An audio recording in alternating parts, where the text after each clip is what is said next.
Welcome back, BDN fans. March Madness has just been barreling down on us with winter storms giving us lots of snow days and 2-hour delays, but our Chittenango Bears have managed to plow through and bring on their best with great showings at states for Science Olympiad and robotic teams, and our entire music program held the spotlight with our Music in Our Schools celebrations. Then we'll spring out of this winter weather with Zoe Zanies and Jackson Lawrence as he brings us a spring sports preview. Leading off this month, we have a brief summary from the mock trial team. Even though Chittenango is out of the tournament now, lawyers Jared Capillario, Michael June, and Sean Austin implemented our super think tank strategy on Thursday, March 15th, to bring down Marcellus in our third mock trial event.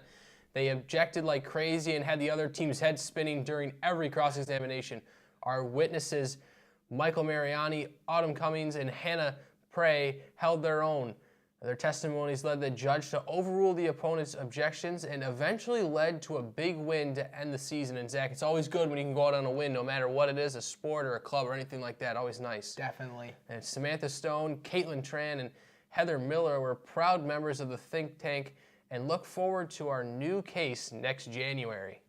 Well, Ben, now from the science department, earlier in March, our Science Olympiad team competed at the state tournament held at Lemoyne College. Ben, I know you were there. Heard you guys did a great job. And it's an amazing accomplishment to be invited to the state tournament. These are out of 450 teams throughout New York State, and only 55 teams qualified to compete. This is the fourth time in over the 20-year history of the program that we've earned a bid to the tournament. Caleb Seal brought home a silver medal in duct tape, and Tyler Falkenberg teamed up with Ben Sear here to take 6th place in helicopters.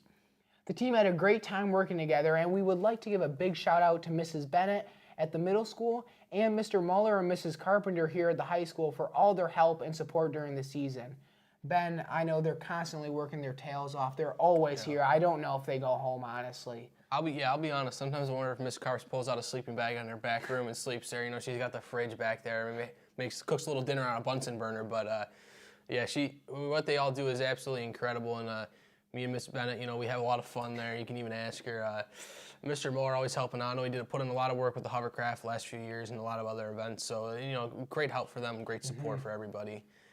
And, yeah, it really was a great time, Zach, at Lemoyne. And working on a short night's sleep, the robotics team competed at the Northern New York State Championship the next day, Zach, actually, on Sunday, March 11th. Team 7157A and 7157B advanced to the eliminations round, but neither was able to get past the quarterfinals, losing close matches to Strong Robots. And Team 7157A, Trevor Crystal, Sean Austin, Lucius Bertolozzi, and myself captured the Think Award, which is the award given for the best overall program and autonomous design.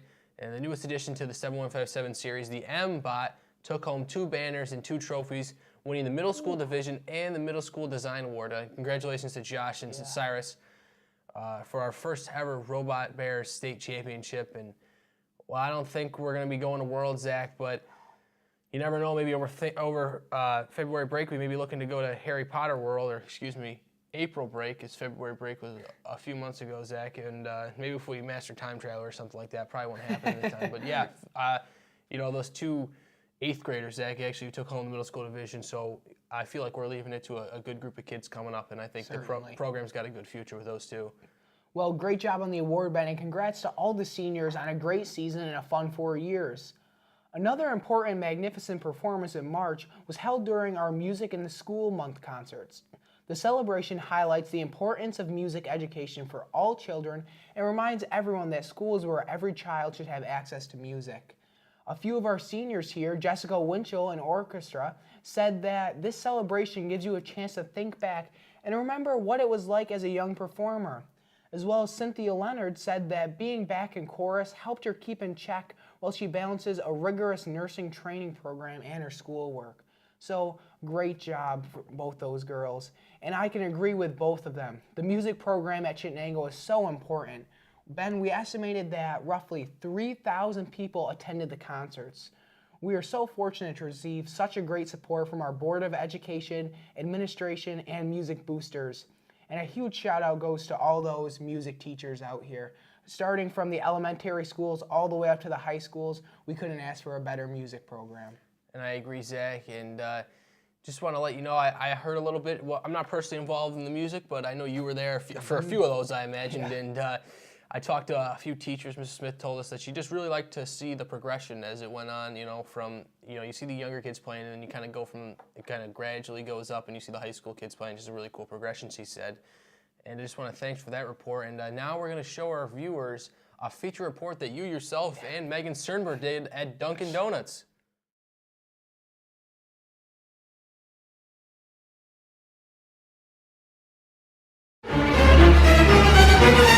Alright, Zach, how do you feel about being here right now? It is very early in the morning, but I've got my tea, so we're ready to go out here at Dunkin'. Let's go. All right, Hillary, what'd you order this morning? A hot chocolate, Zach. Did you have whipped cream on your hot chocolate? I didn't, but she did. Oh, all right, good choice, Shannon. All right, first customer of the day. Woo! Yeah! We're here with Andrea Stanek. Andrea, what are you ordering this morning? An iced tea. Ooh, all right, good choice. I like it. Customer number 2. Yeah! All right, we're here with Evan Smith. Evan, what'd you get this morning? I got some donuts and an iced tea for my mother. Oh, you got an iced tea for his mom. What a guy. You're so nice. All right, Yeah. you ready for school this morning? Yes and no. I feel that. Yeah. I feel that. All right. Thanks, All right, Evan. Thanks. Alright, so Tori, what'd you get today at Dunkin'? Small vanilla bean colada with whipped cream. Hey, I saw that when I got my coffee. Okay, anyways, how many times like a day do you come here? Or not a day, like a week do you come here? Probably about 7 days a week. I come here pretty much every day. Okay. Alright. Thanks, Tori. Good morning. We're here with the first interview of the day. How are you, Griffin? Good, how about you? What are you going to have today from Dunkin'? I'm going to get a large raspberry sweet iced tea. All right. First one down. Yeah. Morning, Connor, Megan, how are you? Good, how are you? Good. What are you getting at Dunkin' this morning? Iced coffee. Coffee, all right. Wake up in the morning. Yeah, All right, that sounds good. respectable. Yep. Customer number 2. Yep. Thanks, guys. Thanks, guys. Morning, Ron. How are you? What do you get from Dunkin' this morning? Caramel iced coffee. All right. Third customer of the day. Zach, I gotta tell you, that was a pretty funny little tidbit there, and just want to thank you, Megan. And who knew that the Chittenango Bears could eat so many donuts and drink so much coffee? I've personally been at Dunkin' Donuts at 5:30, and I didn't see any other students in there that early. So I think maybe we need to get up a little bit earlier, drink a little bit more coffee. And next up is a feature report from Zoe Sauvé with a film on what is proportionally the most talented team around, the Math Club. And you better stay tuned because there's a lot more math puns where that comes from. The Math Club finished off another great year this week. Senior Trevor Crystal came from 2 down to tie Matt Lamphere in the final contest to end as co-champions. Junior Anthony Roberts looks like a strong contender for next year as he finishes in 3rd.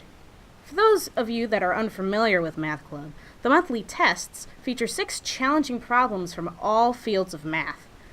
The club also participates in the Mohawk Valley Math Competition and the American Mathematics Competition. Why should you join Math Club? Well, here's a video that might explain why. Winning. Mrs. Clancy makes some really good brownies. What? The math. Okay. Winning. Pretty neat, but Miss Clancy makes some pretty rad brownies. Winning. There's not really a favorite thing I like to do. It's more so you just have to kind of Winning. Obviously the math and the brownies Winning. Winning. and the juice. Winning. just competing in the AMC and New York Math League, different competitions against people around the state. Brownies are very good. Thanks, Zoe, and I tried to warn you guys, but here we go, Zach. And those seniors are pretty radical.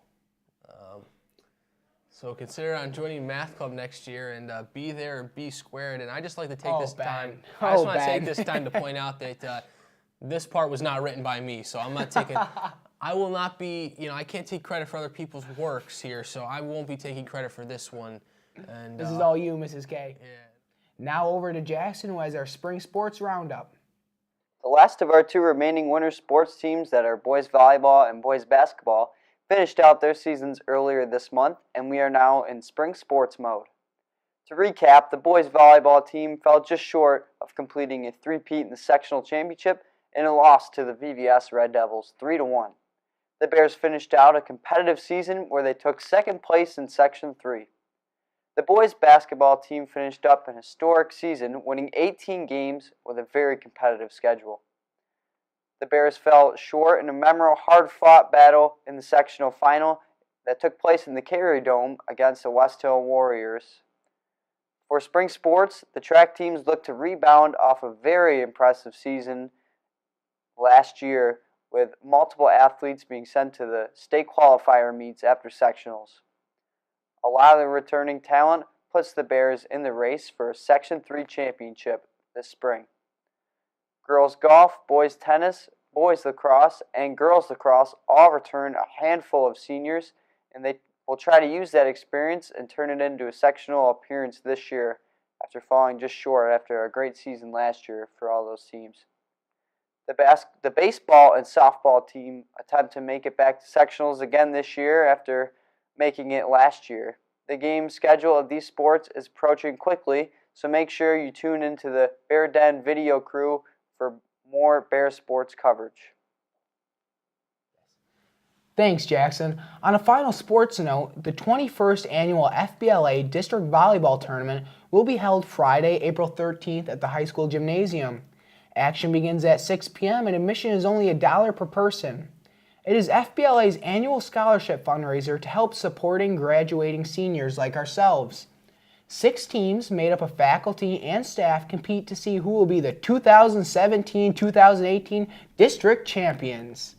The elementary and middle school bands perform along with select choir, the Booster Club sells amazing snacks, and students officiate the games and teachers play teachers.